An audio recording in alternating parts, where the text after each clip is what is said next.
Hi, once again, it's wonderful to be able to meet you in this fashion. And this morning, I'd like us to think with me on a few things that has been on my mind in the last 2 or 3 days. Have you ever wondered that we live in a culture that wants to run 100 miles per hour?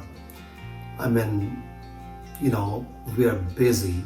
The life around us is a 24/7 fast lived out life where we often find 24 hours less in a day, and it seems like there's hardly any time for anything in life. I remember going to a village some time ago, and really remote rural place, and when I went there, it was almost as if time stood still. There was hardly any pace, there was hardly any movement that was going on, and yet I find that contrast to be very interesting, because back in the olden days, when life wasn't as busy anywhere in the world, peasants or farmers or those who know God would stop in the middle of their work to pause and reflect on the wonders of God.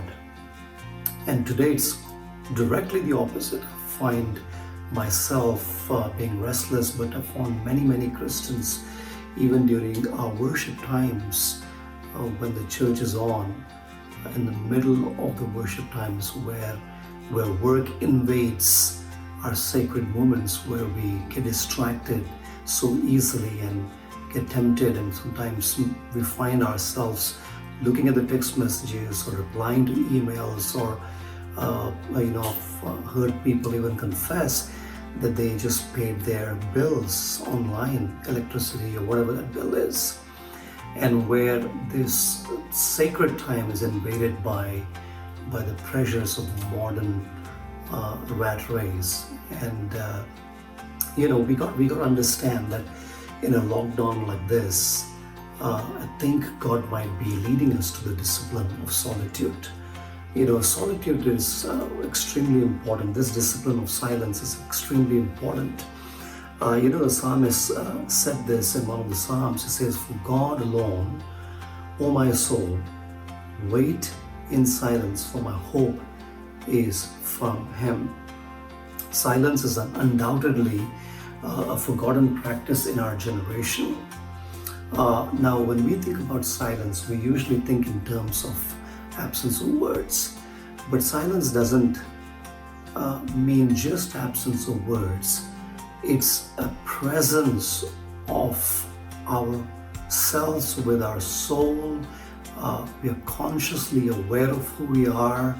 We're consciously aware that we're allowing ourselves to be confronted. For this is really one of the practices of the Desert Fathers and many other people that went ahead of us. Dallas Willard teaches us, in solitude we confront our own soul with its obscure forces and conflicts that escape our attention when we are interacting with others. So have you given yourself the true advantage of being silent before the face of God?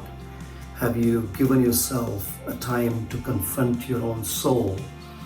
And or are you still managing to be busy? I see a lot of people online extremely busy, even in lockdown. Well, I think we got to work. I know that, but please don't lose this opportunity. Take the opportunity of the lockdown, cultivate the discipline of silence, and meet yourself before the face of God on a daily basis, in silence, saying, "God, I need you in my life."